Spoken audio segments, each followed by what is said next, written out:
Beyond Stillness, Stories After Stroke is made possible by our guests and tax-deductible donations from friends and listeners like you. Join us in empowering stroke survivors with stories of wisdom, purpose, connection, and hope at www.beyondstillness.org.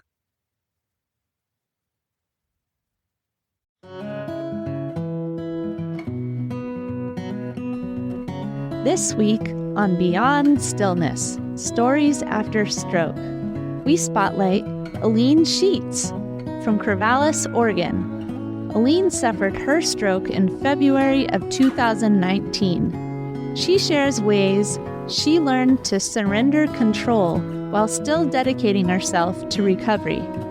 Elene also highlights the important roles her family members assumed in the process. Elene's story is entitled, My Only Option, Surrender. Thank you for joining us for Part 2, Elene Sheets' interview.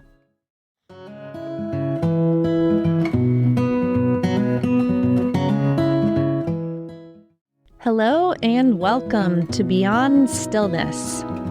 Stroke offers a powerful, life-changing shift in perspective. Each colorful memory creates a parable for life's greater teachings, a compass for journeys ahead, and inspired wisdom for unique growth. This radio show, Beyond Stillness, offers an hour of pause for storytelling and reflection. Ultimately, Beyond Stillness is a welcoming environment that reveres the moment beyond stroke's paralysis.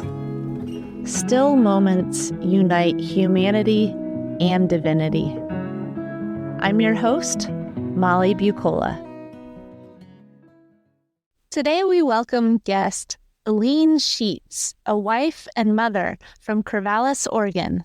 She enjoys cooking, crafting, reading, exercising, travel, and a deep dive into a good mini-series. You can find her exploring forest trails or entertaining small groups of friends or hosting her grandson for a sleepover. She suffered a stroke in February of 2019. Elene's story is entitled, My Only Option, Surrender. Before we begin today, we will take a moment of pause. Pause in the midst of the rush and the chaos. Pause in the midst of anxiety and stress.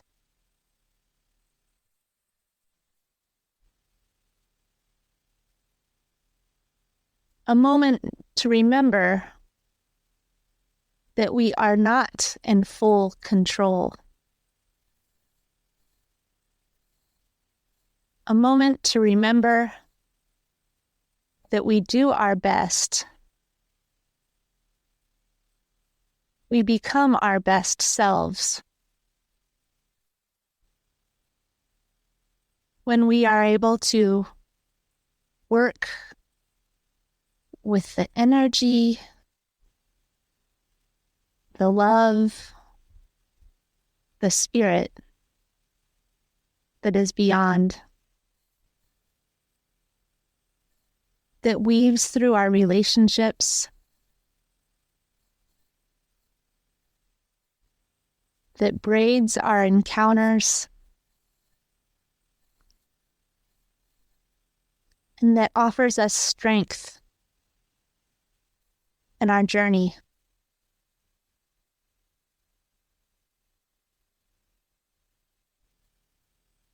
Today, we take a moment of pause to offer thanks while understanding that we are co-creators in our life.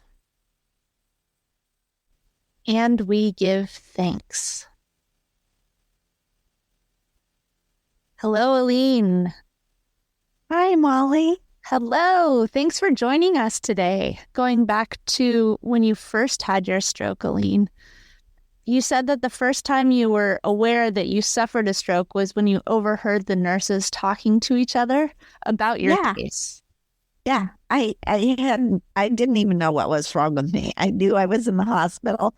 I was really confused and I couldn't believe it because, I was healthy and everything, but yeah, it was the weirdest thing. And I had to really process that, but it was hard because I didn't really know how to process it. Yeah. I just couldn't believe it. It was something completely off my radar. I was healthy. My husband and I had just gone for a walk that morning in the snow. It was a beautiful day. And yeah, it was so weird. It's so unbelievable, so out of body. Yeah. Well, and I know that you're such a healthy person. You love to exercise and you're very active and social. And so a lot of people think of strokes as happening to people who might not be so healthy or might be older or all these things. So I'm sure it was a very big surprise for you. What did you know about strokes at that point in your life?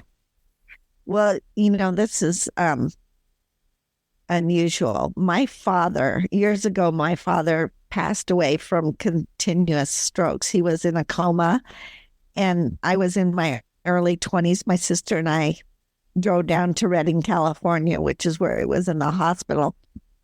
And he was in his coma and never came out of it. And they had him on a monitor, and you could see from the monitor that his brain was having these strokes, or his body was having these strokes. And that's all I knew. I didn't know anything prior to that. And I didn't know anything after that because, like you said, it was something that I thought happened to older people who were overweight and didn't exercise. And yeah, that's how naive I was. Right. We just don't know until it hits close to home. Uh-huh. Yeah. When you were in the hospital learning to walk, at some point you said that it felt like an out-of-body experience. Can you tell me more about that? I knew my brain knew how to make me walk, but in my actions, it wasn't happening the way I thought it should. So, my brain would say, take a step. My leg would drag. It was like I'm looking at somebody thinking, why are you not able to walk? Yeah. And have you felt that out-of-body experience since the hospital? I have a couple of things that I can't do when I go to do them, which is weird. So my stroke affected my left side. And when I go to lift my left leg to get into the passenger side of the car, it won't do it. But when I go to walk, I can make my left leg walk. So yeah, it's just weird. Every once in a while it pops up like, no, this is not going to happen. It's so odd, isn't it, to witness it, look at the limb, or for me, it's my hand, to look at the hand and be like, what? Why are you doing that? I know. It's like, whose hand are you? Whose leg are you?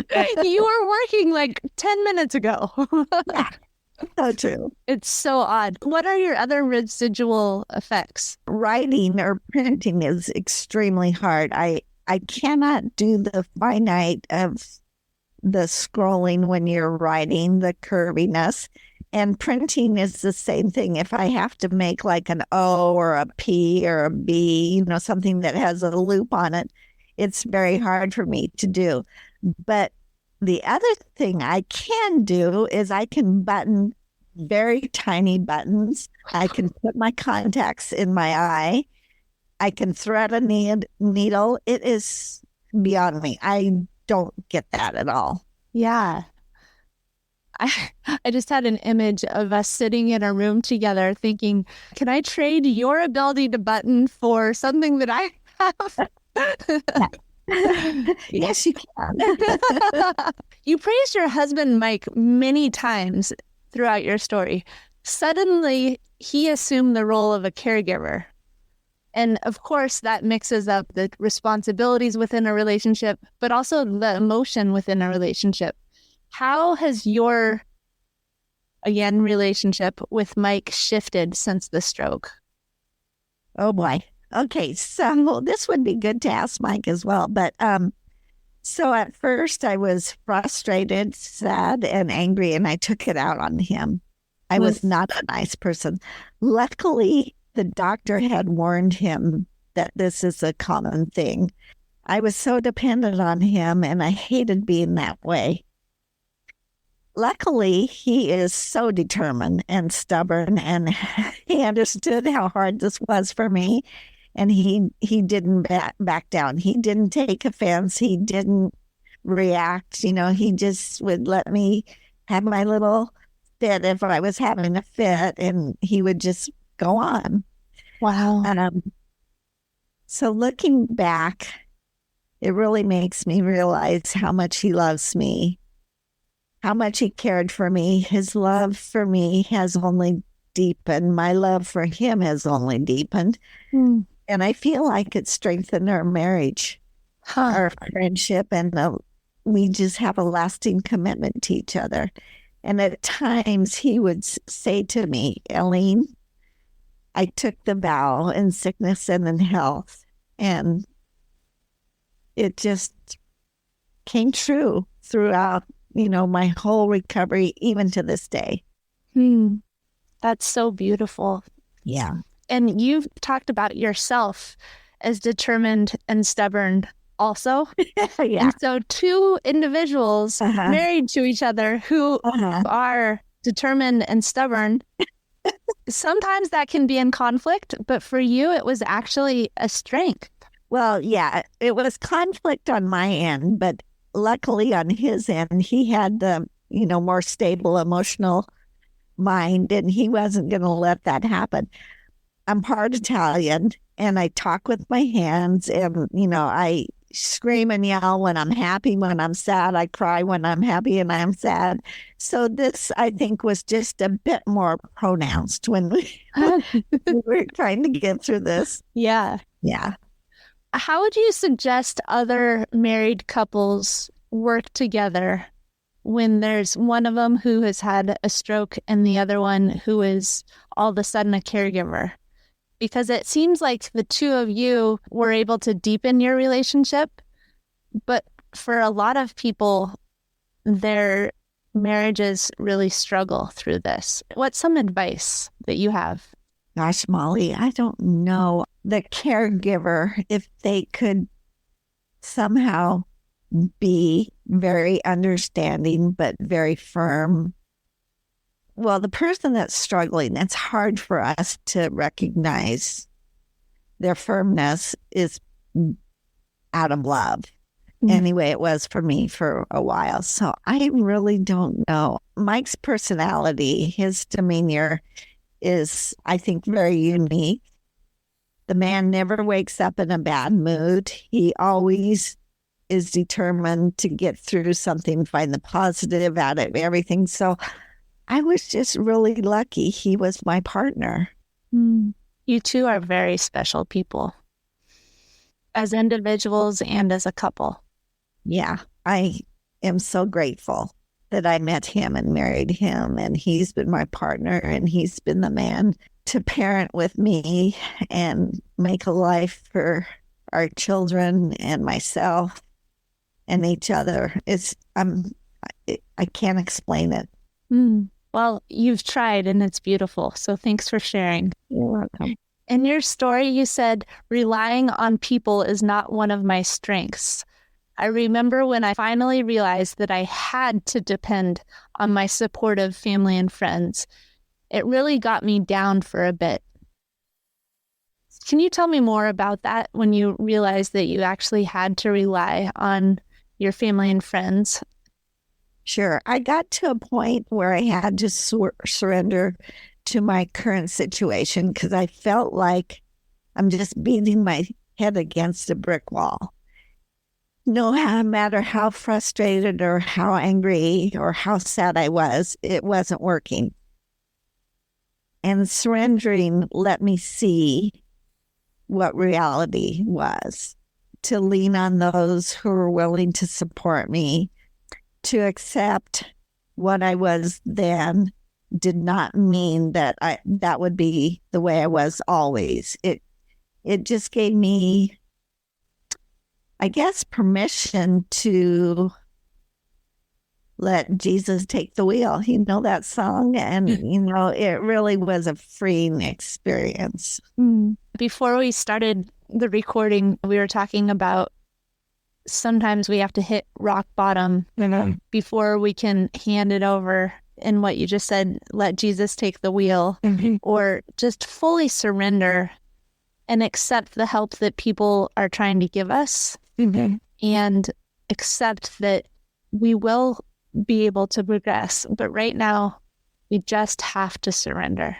Yes. Surrendering didn't mean that I was fine with relying on other people. It made me want to get better. It gave me the determination to get better, but I knew I had to rely on the people wanting to help me in order to get better. Tell me more about that. When I didn't want to walk down the driveway any further because I was tired, and it frustrated me so much that I wasn't able to go further or faster without a walker. But then one day I was like, but look what I'm doing.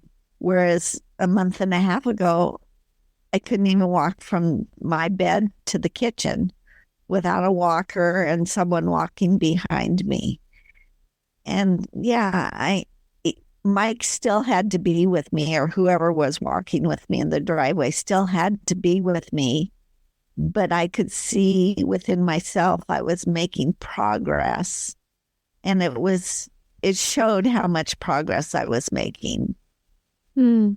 So when you were able to step back and see the long view, how far you've come, you were able to give yourself a little break. Exactly. And surrender again a little bit to letting other people help you, and maybe taking a rest day, whatever needs to happen. You said multiple times in your story, you learned to be kind to yourself. So for you, is what you're saying, you needed to step back and look at your journey as a whole for you to realize that it's okay to be kind? Yes, exactly. I spent a lot of time beating myself up, like, why can I not do this? Why is this so hard? And then finally accepting it's going to be hard, and this is the way it's going to get better. And as you know, that's a hard thing to do to yourself. Being negative so much just sets you back. Nothing good comes from it. How are you able to shift that dark mindset and start welcoming help? I think once I came to the realization, I can't do this on my own, I'm going to have to rely on others, is when that started coming through to me. I would feel very grateful that, okay, I didn't make it as far yesterday as I did today.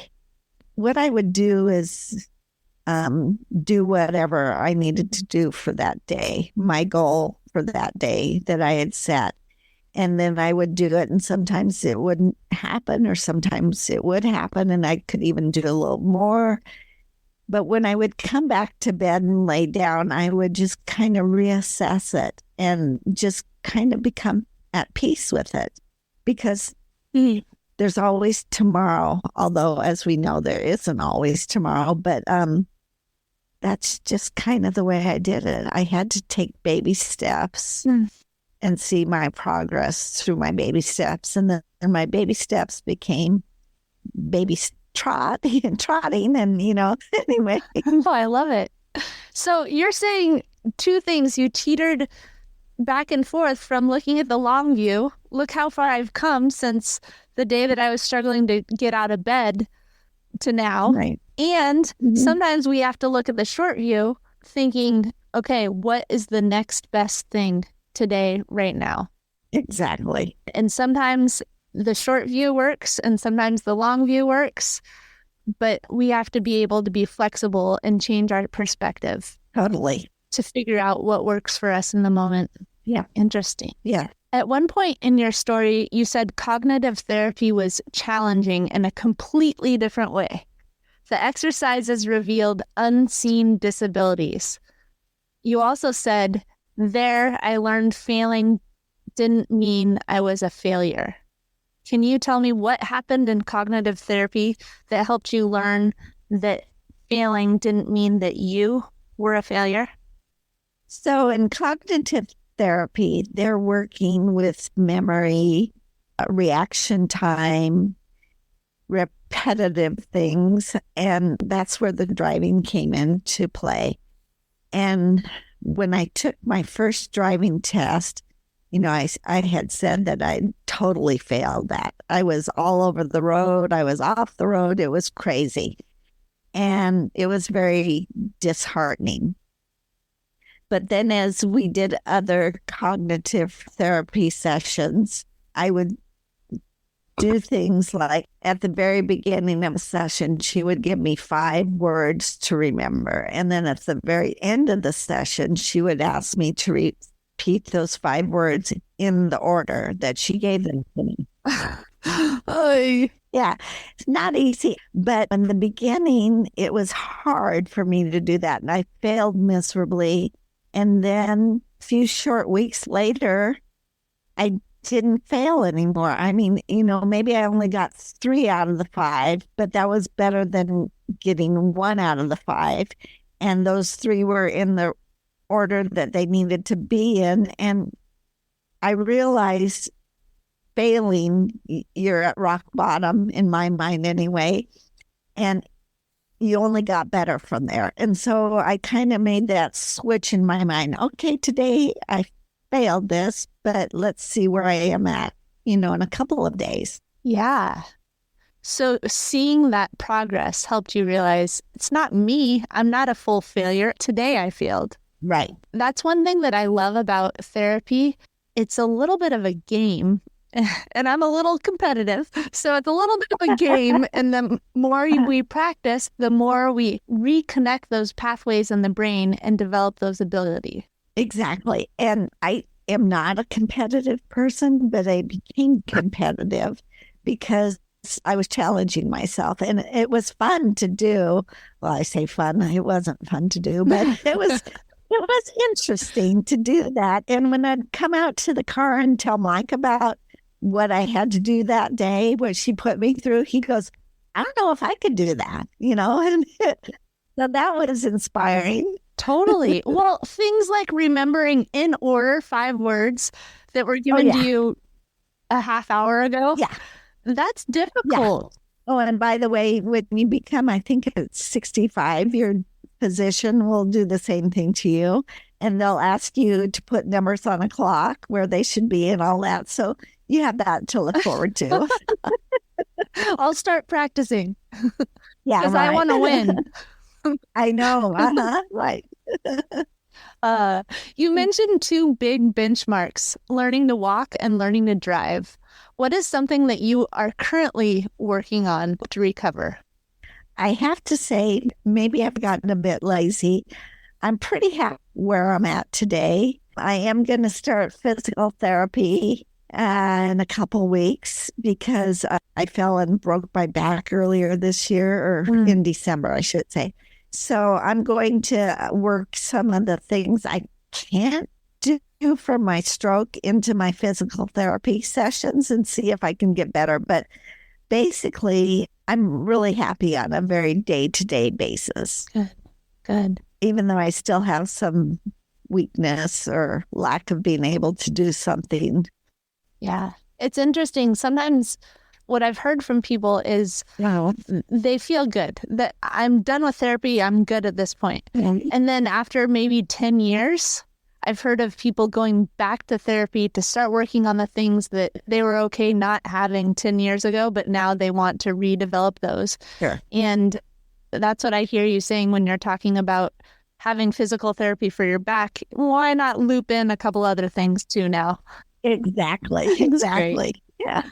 Love it. It's clear that you are motivated through your recovery and that your family and friends, you said your support group, which was Mike, your husband, and Matthew and Nicole, your kids, and Pat and Greg, your cousins, that they were very supportive throughout and helped motivate you.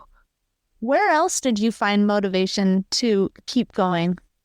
Regaining my independence was huge. My desire to get back to exercising and being able to drive myself to go exercise really gave me a huge improvement. Mike and I have gone on a couple of trips where we've flown to Europe or flown to Mexico and navigated the airport, which is exhausting. Being on the plane, then getting into a city that you don't know anything about has continued to motivate me because I still want to do a lot of travel. I knew I was going to have grandchildren at some point in my life, and I want to be able to be as playful with them and as being able to take care of them and by myself and just letting them grow up having a Nona that could be fun with them. Oh, a Nona. Huge motivation. Yes. And for other stroke survivors, how would you suggest they find their motivation? what worked for me was being able to see my progress. I would reflect back when I was feeling down and I would think, but you know what? A month ago, you couldn't do this, and now you're doing this. I would try to find positivity, even if it was stupid little things, but just find positivity and get out of the negative headspace, which is not easy. I do not take it lightly for someone, it's hard, and it's hard work. It's hard to be motivated. It's hard to depend upon everyone.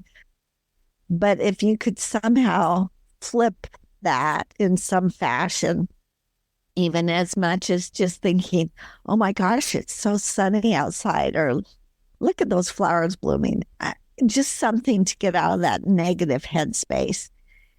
And then a thing that I did early on, which I'm not doing as often now, I should probably get back to it, was to try to seek out something new each week. Ooh. And, keep a journal, just maybe writing it down. And then when you get in the negative headspace, look back at that. And things don't always have to be rosy. You can say, I had a bad day today. But then that was just one day out of 10. And the last thing, and I have to credit you, Molly, listening to your podcasts, I find them very inspiring. I find them, people are so courageous in what they have to do and where they have to come from. And I don't know, it melts my heart at some of these stories that just blow me away. They blow me away too. Yeah. Every person I hear from is inspiring. Stroke is a big life shift, and hearing the ways that people take on their recovery is so inspiring to me. I'm so thankful that I get to meet with people, especially you, Elene. I've known you my whole life, so I get to meet with you and talk in a deeper manner than we have before. So thank you so much for sharing with me, sharing your story, and being open about the hard times and celebrating the great times, the recovery space, and sharing with all of the listeners. We can all learn from each other. We sure can. And I really appreciate reconnecting with you. In closing, we take a moment of pause. Today, Elene named a few family members that were by her side, that pushed her just enough, that supported and listened. Each of us have those people in our lives. People who nudged us a little further in our therapy exercises, or suggest that we look on the bright side, or notice how far we've come, or reminded us to simply believe. Today we call to mind those people and we give thanks. We give thanks that they saw our potential. They saw our yearning, our pain, and encouraged us to be our best selves. And now we ask that we are able to do that for others, to show up, to listen, to nudge, encourage, and believe. Today, we give thanks and ask for courage.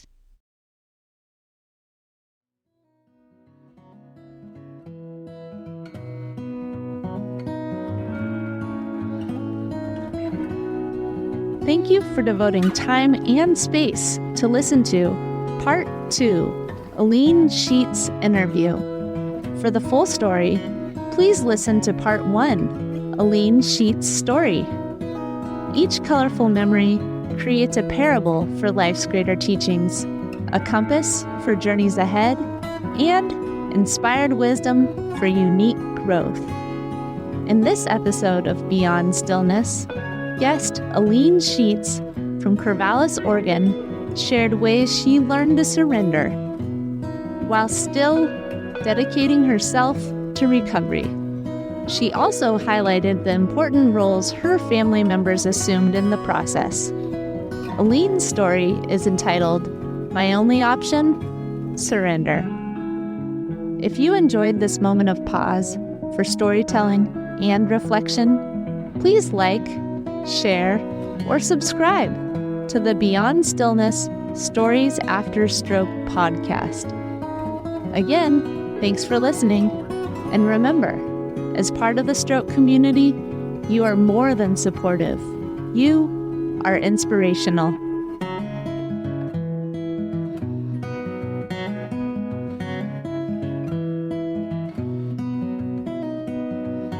If you are part of the stroke community and have a story you'd like to share on the show, please contact us. Email molly@beyondstillness.org.